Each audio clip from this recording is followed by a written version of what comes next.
Nation Choice Award 100 Top Educators, Young Author of the Year 2020, Youth Leader Award और करमवीर चक्र award जैसे कई award से सम्मानित Shri Yash Tiwari ji mentorship, public speaking और ट्रेनिंग के क्षेत्र में एक जाना माना नाम है। ग्लोबली रिनाउंड प्लेटफॉर्म टेडएक्स पर टेड टॉक और जोश टॉक्स डिलीवर कर चुके Shri Yash Tiwari ji mental health advocate और मोटिवेशनल गाइड के रूप में भी प्रसिद्ध हैं।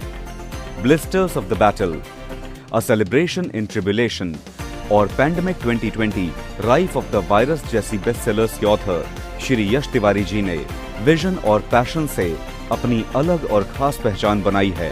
देश विदेश में अपनी प्रतिभा से सभी को प्रभावित कर चुके श्री यश तिवारी जी इंटरनेशनल रिकॉर्ड होल्डर के अलावा इंटरनेशनल रेडियो होस्ट के तौर पर भी लोकप्रिय हैं। ग्लोबल यूथ मेंटर और soft skill trainer Shri Yash Tiwari जी का बिजनेस पाठशाला में एक्सपर्ट के तौर पर हम स्वागत करते हैं।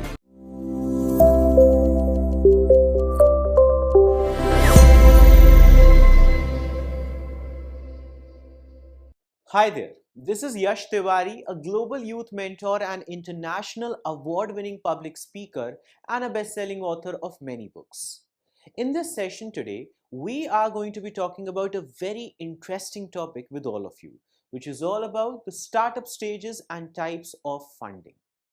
Now, when we are talking about a startup, ideally the thing that comes to your mind would be something like coming up with the topic, initiating a startup, earning a lot through it, and generating a customer base out of it, which is a good plan. It is quite a good plan, but then in reality, for that plan to work out, there are so many processes and so many stages that are needed to be worked out, that are needed to be thought of, that are needed to be delved into. Stages of a startup itself that most of the aspiring entrepreneurs are not even aware of. Now, having an idea about how business works is one thing, but then having a clarity on the various stages of that business is a whole different discussion. And just like that, having a great idea is wonderful. As a matter of fact, in order for you to initiate a startup, having a great idea is important. But then again, the truth is, might only be the very first stage of it. Because in reality, in order for you to even establish a startup, let alone turn it into a successful entity in the globalized and modernized world of today, you have to make sure that every single stage of startup is something that you have proper awareness of, and then secondly, has been properly worked out. You cannot just have a strong concept but not follow up on the other stages of a startup that require your due consideration and your efforts. Every single stage of a startup plays a huge role. Just like in a skeleton, every single bone has an importance. And even if a single bone is fractured, the entire skeleton's functionality is hampered by it. And exactly in the same manner, when we are talking about a startup, establishing a startup, kickstarting a startup, and initiating it in the global and modern world of today, every single stage of it plays a huge role in the overall functionality of the platform that you are willing to initiate. So now comes the question that what are these stages and how do you work on them? What are the various modules of funding, all of which we will be talking about in the session as we go ahead today. Now, firstly, let us have a quick introduction to the startup as a term itself, because it would not be wise for you to start learning about the various stages of something without having proper understanding of what it really means. You need to firstly begin with a thorough understanding and discussion on what a startup really refers to. When we are talking about a startup, we are not just talking about a generic company. We are not just talking about, coming up with an idea, then initiating it or commercializing it just for the sake of it. We are not even talking about an entity that you have created just for the sake of commercialization or just for the sake of monetary earnings or revenue. We are talking about something much bigger.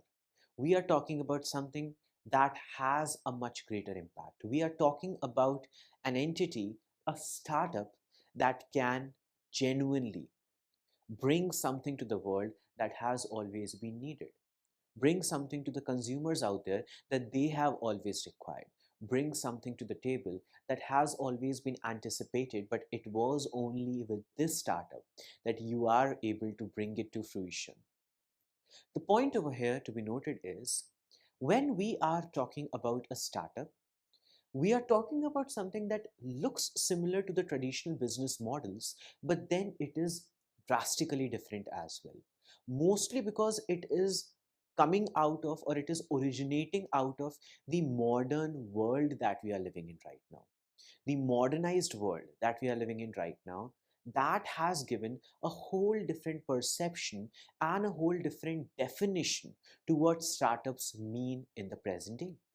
Because startups are all about creative creations. Startups are all about innovation. Startups are all about solutions. And startups are all about the uniqueness. There can be so many competing platforms that already exist in the world, but it could be your startup with a unique idea, with a creatively unique business plan, with an intriguingly unique product or service that you are capable of offering to your customers that could stand out.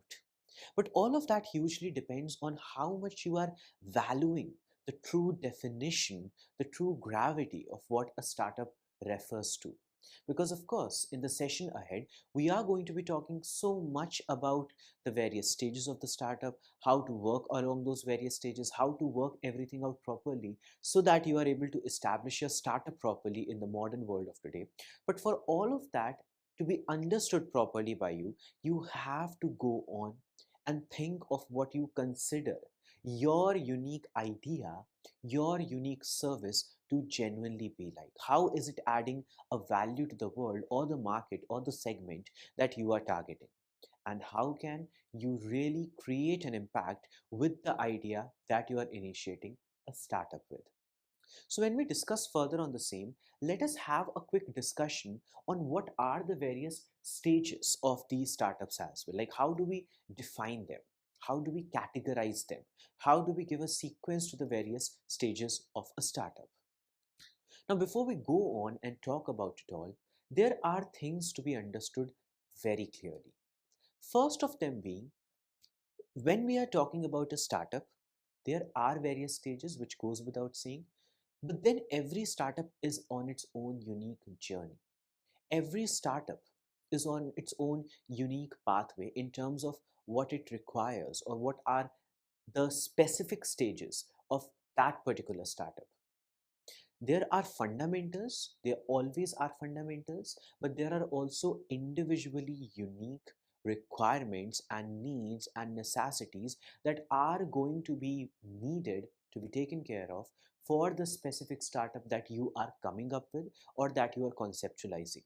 My point is, just because there are some fundamentals, you must also look beyond the fundamentals as well. You must also make sure that beyond everything that is considered as an essentiality for every startup, what are the requirements, the essentialities for your startup and individual?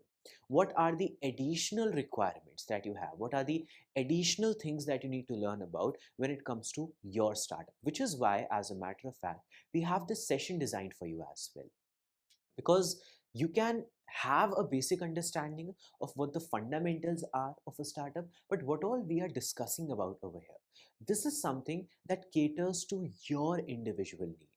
This is something that caters to your individual requirement with the startup that you are coming up with or that you have already initiated. So that personalization of the knowledge is absolutely essential, and that is what we believe in, based on which we have generated the content for the session today. And when we come to it, as you can see on the screen right now, there are various stages of the startup listed. Which brings me to the second important point that I wanted to raise before we go into the actual elaborate discussion of it all, which is about the fact that value plays a huge role when you are establishing a startup. Value, not just in terms of the commercial value of it, which can be one of the benchmarks, it can be one of the deciding factors for you. The value can also be defined in so many other terms. But my personal take on the term value itself is something which should come from your own self, which should come from your own mind, your own heart towards the topic, towards the idea, towards the concept, towards the startup that you have thought of. The kind of value that I'm talking about is more on the lines of valuing what you are establishing, valuing what you are working upon. See, it is a matter of fact that when you are working on something like a startup or a company or a brand, there are stages when you are not properly able to comprehend how to put the two and two together for the startup to work out. But what I want to encourage all of you about, especially when you see all of these stages listed on the screen right now, is the fact that value what you're working on. Value every single bit of the startup, every single bit of a concept, every single bit of a product or a service that you have started to work upon. Yes, constantly keep on evolving, constantly keep on innovating all that you're working on, but value the inspiration, the core philosophy with which you started working. If your core philosophy while starting your startup was to bring a positive impact on the world, then maintain that philosophy. Because at times, in the pragmatic and the practicalities of the world, the philosophies which are required for you to genuinely encourage yourself to carry forward with your platforms or ventures or initiatives are missed out on. And it should not be that way. Value the practicalities, such as you see on screen right now, every single practical stage of a startup, and value your personal encouragement towards all that you're working on as well. Because, as a matter of fact, that encouragement is required from the very first stage itself, which is that of the ideation. The reason why I say it is important to value whatever you are coming up with or whatever you are working on is because of the first stage of the startup itself, ideation. Now, ideation is where you are basically coming up with a topic. You are coming up with an idea. You are coming up with an original concept. This original term that I've used, this keyword, originality, is essential. This is something that you cannot miss out on. You cannot say that your topic is partly original or your product is, partly authentic. It should not be that way. Of course, it can be inspired by so many other things, but in its core, it has to be something which you are bringing to the table, not something that you are copying for the sake of it. Improvement is something that, of course, you can look to, but then there has to be a degree of originality in whatever you are working on. So, when we're talking about the stage of ideation, this originality, this authenticity, and the value of authenticity as well as valuing your concepts matters a great deal, because it is the very initial phase of the startup. At this point, nobody is asking you to even have a full-fledged team as such, or have investors lined up in front of you, or have a huge funding. At this stage, you just have to basically think.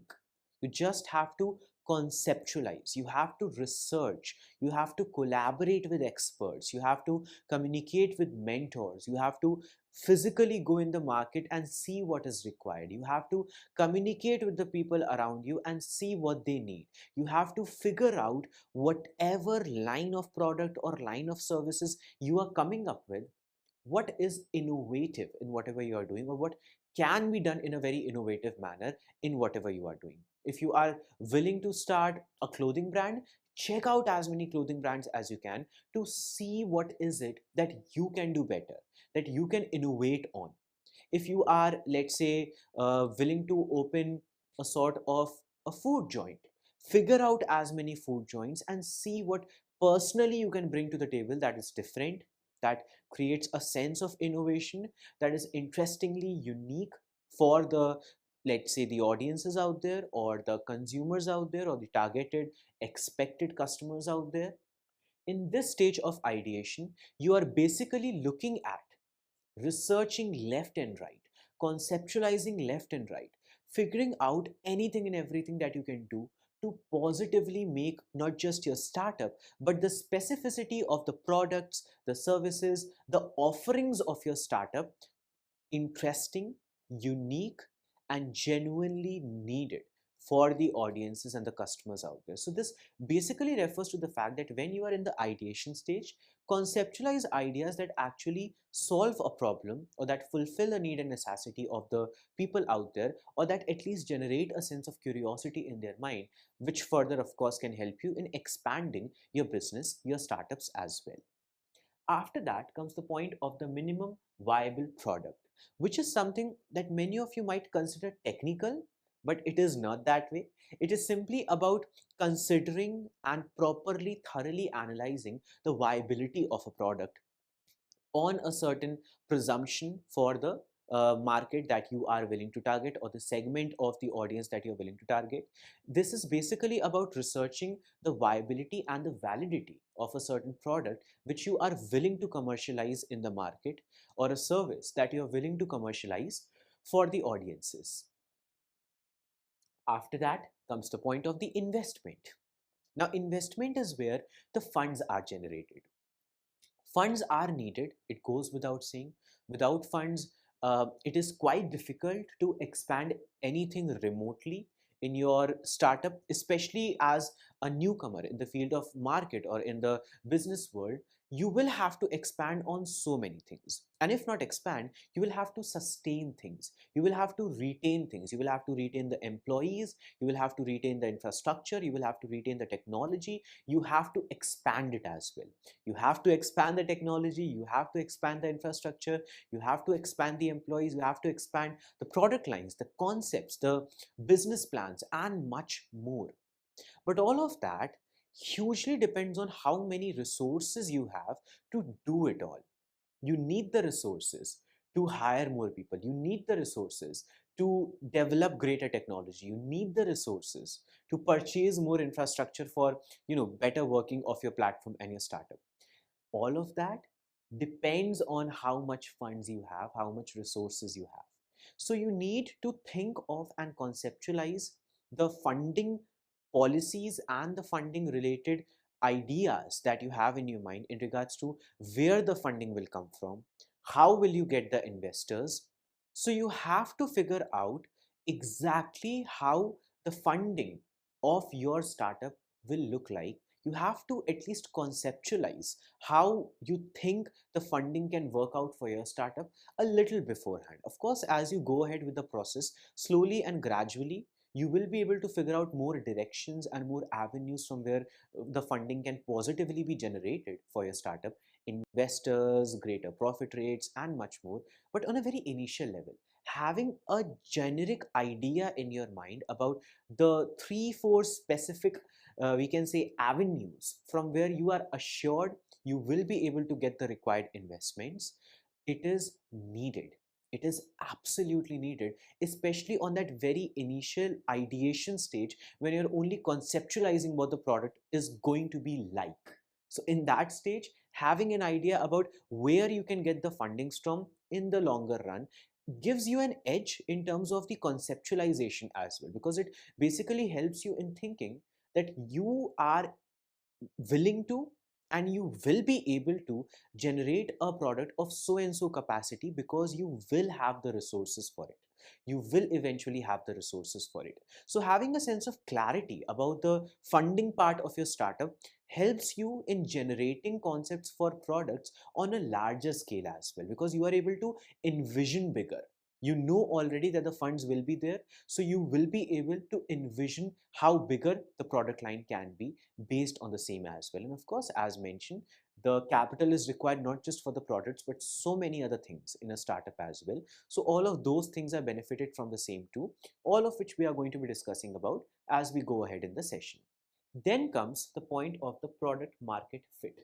Now, product market fit is basically all about figuring out how your product or service or whatever you are basically offering through your startup really fits into the market that you are targeting, in order to think of what modulations are needed to be done, what modifications are needed to be done, what sort of flexibility is required in order to amend how the product or the services or the offerings of your startup are, based on the requirement of the market and the consumers who are existing in that market that you are eventually willing to target, and you are eventually willing to turn into your loyal customers. After that comes the point of go to market, which is all about the commercialization of the product itself, following which we have the point of growth and maturity. Now, growth and maturity are two distinctive terms, but they complement each other in the sense that growth is all about the expansion. Expansion can appear in so many ways. Expansion is not just the categorized expansion of the revenue that you are earning. The revenues can be one version of the expansion, like, from the last quarter, in this quarter your sales have hiked a lot, your sales have been off the charts. Basically, you have been earning greater and greater with every day passing by, so that is a sign of expansion in terms of the profits that you're earning. But their expansion in terms of a startup is needed to be across a diverse field of avenues. The expansion could be in terms of itself, let's say the team that you're working with. Are you able to expand your team or not, or do you need to expand your team or not? The employees, from 5 to having 25 employees, from 25 to having 250 employees someday soon. Let's say perhaps even the investors, having more and more investors towards the startup or the concept or the business that you have initiated. Even in terms of the infrastructure itself, you are growing. You are not just sticking to that one room office, but you are growing to even hundreds of rooms across the country and whatnot. Basically, having a vision about the growth of your platform is essential, because this growth is a practical stage in the field of startups and in the avenue of startups. Growth is a stage in the startup process itself, because eventually your goal is to grow your startup. If you're working in one territory and there is potential to target another territory as well, to have more franchisees of your business in so many other cities as well, that is a sign of growth. Exploring it further might require a bit of additional effort and investment, but it is definitely a sign of growth. So, understanding that growth just beyond the profitability or the commercial digits is important, because the growth can appear in so many ways for a startup or a business, all of which should be valued as well. After which comes the point of maturity. Now, maturity is that avenue where you can perhaps call your startup a bit self actualized. You are aware of the fact that your startup has grown, it has expanded, it has become a monumental entity, and that is where the maturity comes into play. So, let us start discussing about all of these stages in a bit of detail as well. First of all, we have the ideation stage. Now, during the ideation stage, you have to begin with identifying your ideal customers. You begin the process by thoroughly researching who your ideal customers are going to be. Like, if you are coming up with the idea of starting a clothing brand, you know that you want to start a clothing brand. But for whom exactly are you going to do it? You cannot just say that you want to start a t-shirt brand without having even the slightest of idea that what kind of a demography or what kind of a territory are you primarily going to be focusing on. You need to figure that out, not just because it is something that gives you a sense of clarity, but it is something that even helps you in developing the product accordingly. The way in which you would develop the t-shirts for toddlers would be drastically different in comparison to how you will develop the t-shirts for the young adults or even older than that. So that sort of a clarity on who exactly is your ideal customer is not just a choice but a necessity for you. So begin with the process of identifying whom you want to target as your ideal customers. After that comes the point of finding what problem they are facing. Once you have realized who your ideal customers are, think of how you can give them a solution to a problem that they might or might not be aware of. Like, let's talk of the same example, the t-shirts. Let's say you are starting this business or this platform, or you are initiating a startup which is all about the t-shirts. A problem that the customers might be facing is that generally whenever the t-shirts they purchase from online platforms, hypothetically speaking, the fabric is not that good. Now you might be hitting on this problem, emphasizing on it, and providing the solution to them that your brand is going to be producing the t-shirts that are made with the best of fabrics in the most sustainable manner. So it not only solves a purpose, it not only serves a purpose and solves a huge concern that your customers might or might not have been aware of, but it also acts as a point of discussion. It becomes a point of brand image representation that you are not only starting something, you are solving a problem with the help of your startup. So I think that sort of clarity on why you are serving your customers with a specific product or service or whatever your offering might be gives you an edge as an aspiring entrepreneur to further push your startup ahead as well. Then comes the point of estimating its potential market.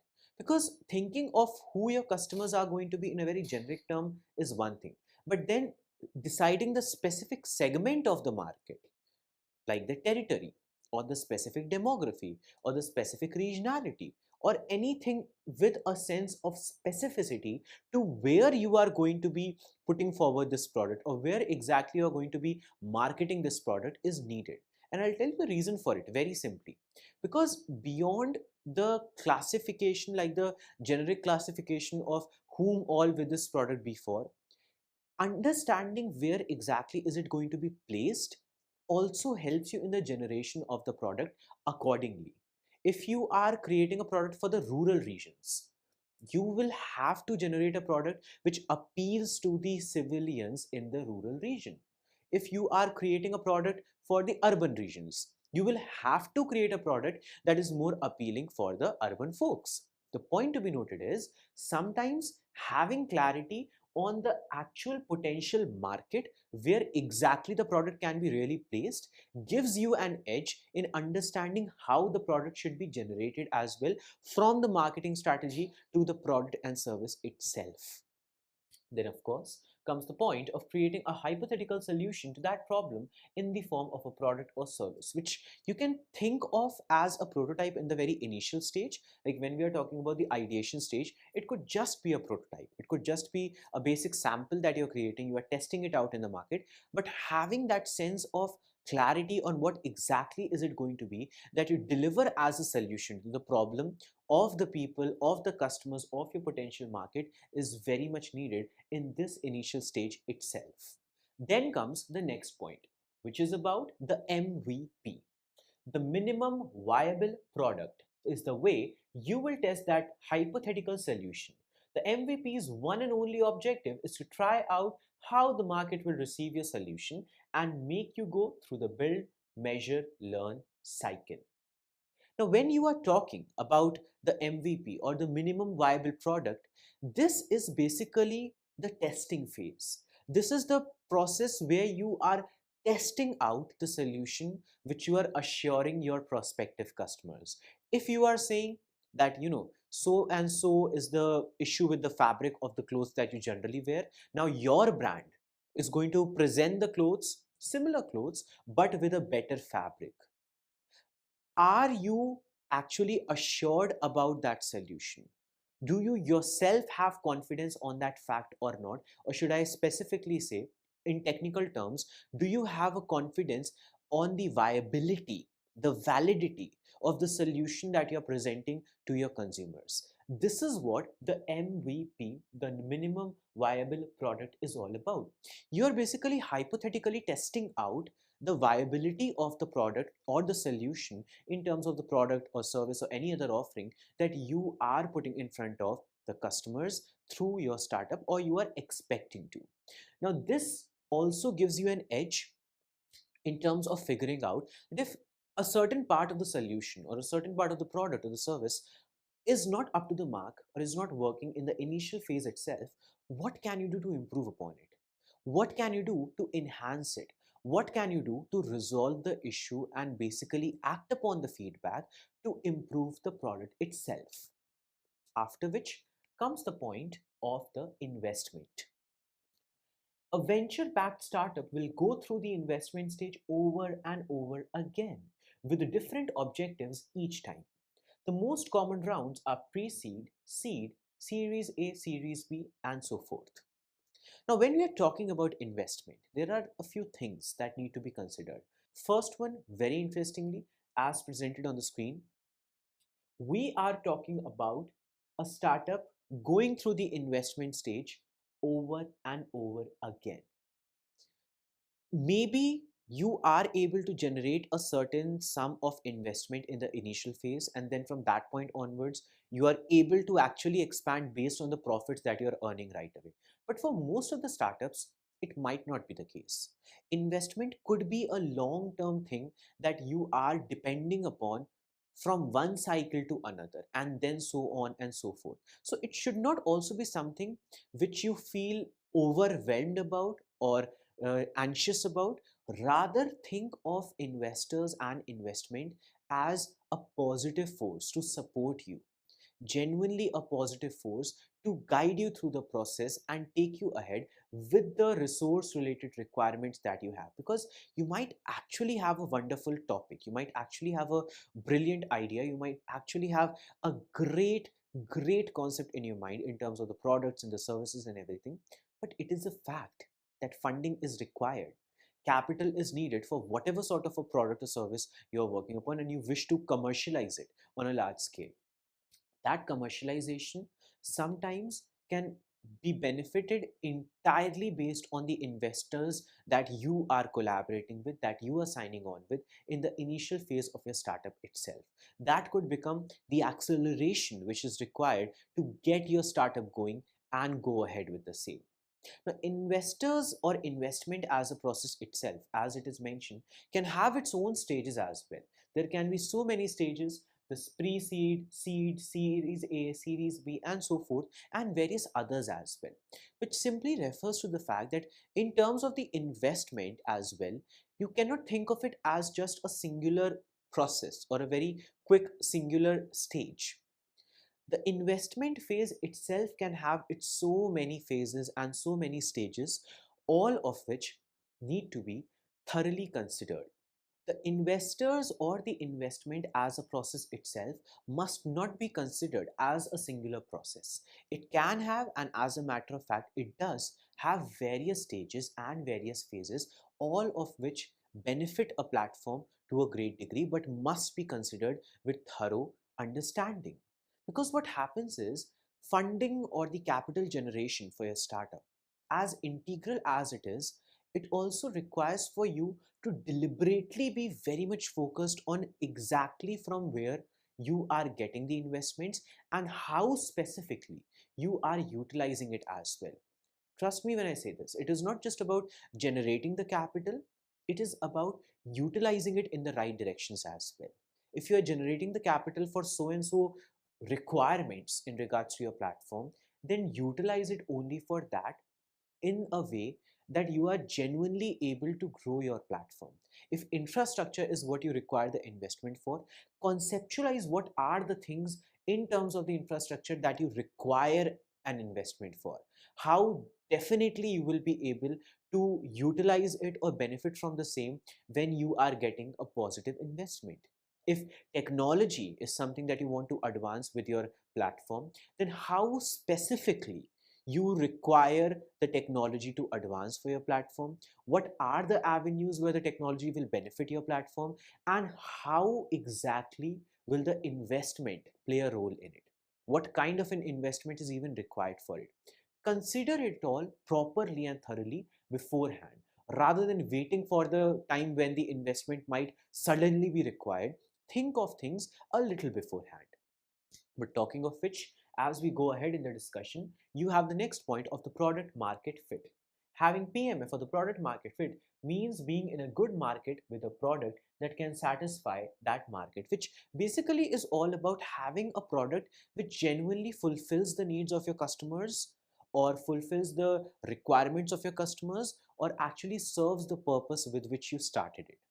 If you are starting, once again the same example, a t-shirt brand which promotes sustainable fashion, make sure you are standing on the same point. Make sure you actually are acting upon the agenda with which you started that startup and with which you are promoting your products. The product really needs to be sustainably developed, and it also needs to be of all the great qualities with which the prototype has been thought of, has been conceptualized, and even the product has been marketed to the customers.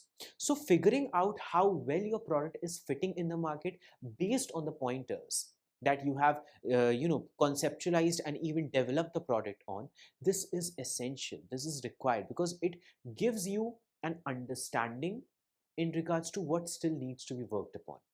Having a good PMF is great, but in case you are struggling a bit with it, don't feel overwhelmed. Just try to figure out why is your product not properly fitting in the market. Think of a jigsaw puzzle. When you are seeing that there is, a few pieces left to be filled out in the puzzle, you pick up a piece, you try to fit it in a space. If it is not fitting, it doesn't mean that the jigsaw puzzle is wrong entirely. It simply means that you need to fit another piece over there. There is the space for some other piece to be fit exactly. So that sort of a mindset gives you an edge in terms of fitting your product in the market, or generating a product that would actually fit in the market as well. Rather than just calling it a day and saying that maybe your product is not made for the market, try to figure out why. Try to figure out what can be worked upon to improve the quality of it, or what it is delivering to the audiences or your customers, in order to increase the PMF of whatever sort of a product line or services you have conceptualized and have worked upon with your startup. After which, of course, comes the point of go to market. Find out the best tactics to convert as many people as possible from that potential market. Aim for a repeatable, scalable, and profitable revenue generation model. You are trying to commercialize a product with a strategy that would actually work. Now, this requires proper, let's say, understanding, of course, of whatever you are presenting to the market, but it would also require expertise from mentors, from people who have been in the game for a long time and can offer their insight to you, can guide you through the process. It can even require the legal understanding of the entire process of commercializing a certain product, such as the one which you are thinking of, which of course would vary from product to product. The legalities for a fooding store would vary drastically in comparison to the legalities of a clothing store. So these things, before going to the market, when you are commercializing a product, when you are about to commercialize a product rather, you need to think of properly and deliberately. You have to make a conscious effort to figure out what kind of a strategy would actually work well for the kind of product that you have thought of, rather than just on a generic terms. Because every product has its own requirement, and even every startup has its own requirement. But that strategy is what differentiates an adequate startup from a brilliant startup. And as we go further in this brilliant discussion, we have the next point, which is all about the growth. Now, growth is all about accelerating your successful sales formula and going from startup to scale up. Some strategies for that are acquiring competitors or complementary businesses and taking your company to other geographies, which is basically about expanding beyond the point of origin for your startup, wherever you originated with your startup, growing beyond that, growing further than that, thinking of what are the other avenues where your startup can further expand as well. Now, this is not just about the territorial expansion, by the way. The growth, as I mentioned, can look like so many other things. The growth of your employees, the growth of the revenue, the growth of, let's say, the capital, the growth of the infrastructure, the growth of technology, the growth of softwares, the growth of your product lines, the growth of your services, anything and everything that establishes that you are and your startup is on a higher pedestal than where it was when it was started, is what should be and can be considered as the stage of growth for your startup. So in the end, all that I want all of you to remember in terms of the various stages of the startup is the fact that every startup has its own unique requirements, but the fundamentals are what give a strong foundation to every startup that you can possibly think of, which is what we have tried to cover in today's session as well.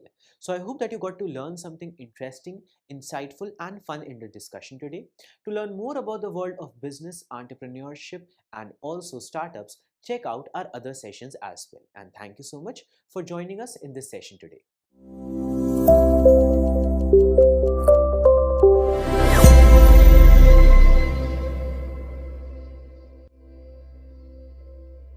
Business idea में हम रोज लेकर आते हैं आपके लिए बहुत से interesting business ideas.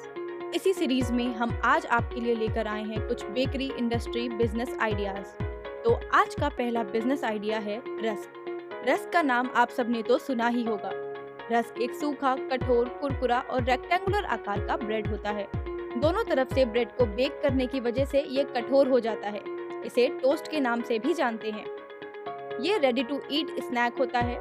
इसे बनाने में मैदा, सूजी, दूध तथा यीस्ट इत्यादि का प्रयोग किया जाता है। यह सुबह के नाश्ते में चाय, कॉफी या दूध के साथ खूब पसंद किया जाता है। अगर आप टेस्टी टोस्ट को अपना बिजनेस बनाना चाहते हैं तो इसके रिक्वायरमेंट की डिटेल्स कुछ इस तरह से हैं। इसकी पर डे कैपेसिटी 3200 पैकेट्स की होती है।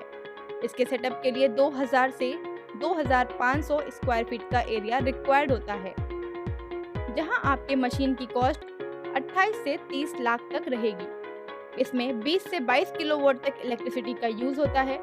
रस्क मैन्युफैक्चरिंग में 12 से 15 लोगों की जरूरत होती है। 40 से 45 लाख की इन्वेस्टमेंट पर आप इस बिजनेस में 15 से 20% तक प्रॉफिट कमा सकते हैं। अब चलते हैं अपने दूसरे बिजनेस आइडिया की तरफ, जो है ब्रेड।